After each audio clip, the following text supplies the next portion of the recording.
Good morning বন্ধুরা, ready সেডি হয়ে বেরিয়ে পড়েছি, চলে এসেছি ঘুরতে। চলো কোথায় যাব, কি করব, তোমরা আমার সাথে থাকো, ভিডিওটা দেখতে থাকো। সকালবেলায় ছেলেকে স্কুলে দিয়ে বেরিয়ে পড়েছি। এখন বাস থেকে নেমে হাঁটতে শুরু করেছি। তাই চারিদিকটা এত সুন্দর, ভাবলাম ভিডিওটা এখান থেকেই শুরু করে দিই। আজকের এসেছি সল্টলেকে শ্রীগুরু ঠাকুরের আশ্রমে। এখন কিছুটা রাস্তা হেঁটে যেতে হবে, এই বাস স্ট্যান্ড থেকে 2-3 মিনিট। তাই রাস্তা দিয়ে যেতে যেতে চারিদিকটা এত ভালো লাগছিল, পুকুর, তারপরে গাছপালা দেখে, তাই ভাবলাম ভিডিওটা শুরু করে দিই। আমার তো এখন আপনাদের সাথে সব কিছুই শেয়ার করতে হয়, তাই জন্য আপনাদের নিয়েই আমি এই আনন্দটা উপভোগ করি। জানেন তো, আমার শ্বশুরবাড়ি হলো শ্রীগুরু ঠাকুরের দীক্ষিত নয়, আমার বাপের বাড়ি হলো শ্রীগুরু ঠাকুরের দীক্ষিত। আমার শ্বশুরবাড়ি হলো অনুকূল ঠাকুরের।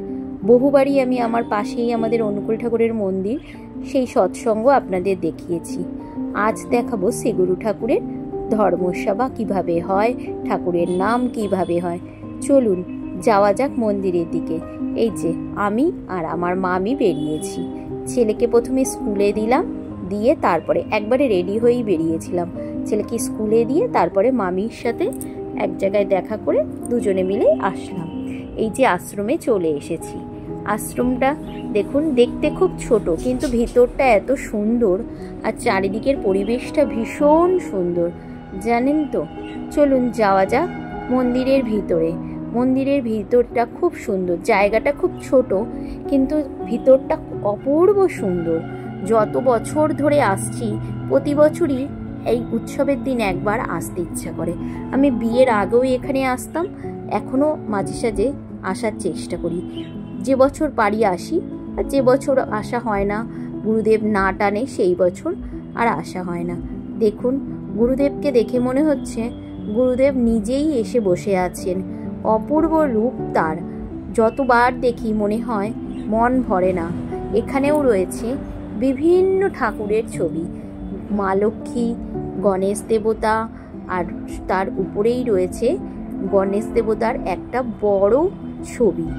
এখানের মূর্তিগুলো এত সুন্দর, আপনার একবার দেখলে মনে হবে বারবার চোখ ভরে দেখতে থাকি, দেখে আর চোখ জুড়ায় না।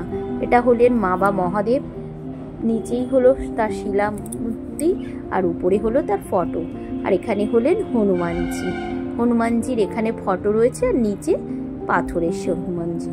আর তার পাশেই রয়েছেন বৈষ্ণব দেবীর মূর্তিটা। দেখতে কি দারুণ লাগছে দেখুন। আর এখানে যজ্ঞ হবে, তার প্রস্তুতি পর্ব চলছে। এই যজ্ঞটা দেখতে এত সুন্দর লাগে, কিন্তু বেশিক্ষণ থাকা হয়নি বলে যজ্ঞটা পুরো দেখা হয়নি। যজ্ঞ শুরু হওয়ার আগের মুহূর্তে যে প্রস্তুতি পর্ব চললে, সেই সব প্রস্তুতি পর্ব মহারাজরা রেডি করছেন। এখানে যজ্ঞটা খুব সুন্দর হয়, আমি বহুবার দেখেছি, আবার মনে হয় দেখি। যাই হোক, আজকের একটু আমাদের তাড়া আছে, তাই বেশিক্ষণ থাকবো না। মন্দিরে দেখে ঠাকুর নমস্কার করে প্রসাদ খেয়ে চলে যাব। তারপরে আবার কোনো এক বছর আসবো। জানেন তো, এখানে আসলে মনটা এত ভালো হয়ে যায়।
দেখলেন যজ্ঞ শুরু হয়ে গেছে, আর কিছুক্ষণ ঠাকুরের গান হচ্ছিল, সেখানেও আপনাদেরকে ঘুরিয়ে আনলাম। আর এই দেখুন খুদে বাচ্চাটাকে কি সুন্দর মিষ্টি লাগছে, ও খুব সুন্দর করে শাড়ি পরে সেজেছে, তাই ওরও একটু ভিডিও করে নিলাম। এখানে ভোগ হচ্ছিল, তাই এই ঠাকুরের মন্দিরটা বন্ধ ছিল। চলুন এবার ভোগ হয়ে গিয়েছে, ঠাকুর দর্শন করে নিই। দেখুন গুরুদেবকে ভোগ দিয়েছে, অপূর্ব দেখাচ্ছে। আর এখানে বিভিন্ন জায়গায় যে অনুষ্ঠান হয়েছে সেই অনুষ্ঠানের কিছু ছবি এই শোকেসের মধ্যে রাখা রয়েছে। অনেক পুরনো ছবি এই শোকেসে রাখা রয়েছে। বিভিন্ন জায়গার অনুষ্ঠানের, ঠাকুরের, বিভিন্ন মহারাজদের বিভিন্ন জায়গায় যে অনুষ্ঠান হয় সব কিছুর ছবি রয়েছে। এবার চলে আসলাম প্রসাদ খেতে। এখানকার প্রসাদের ব্যবস্থা এত ভালো, আর প্রসাদটা এত সুন্দর হয়। প্রতি বছর যখন আসি এই প্রসাদটা খেলে মনটা পুরো ভরে যায়। এখানে প্রসাদটা খুব ভালো ব্যবস্থা থাকে, আপনি চাইলে বাড়িও নিয়ে যেতে পারেন, আবার এখানে বসে খাবারও কোনো অসুবিধা হয় না।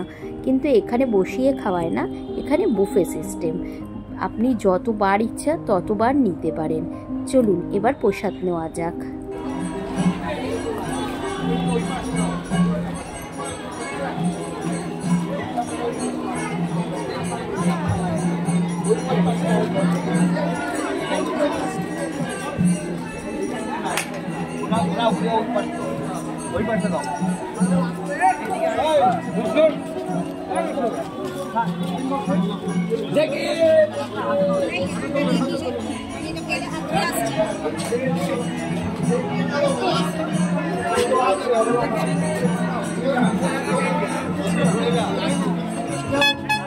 এই যে লাইন দিয়ে প্রসাদটা নিয়ে নিয়েছে।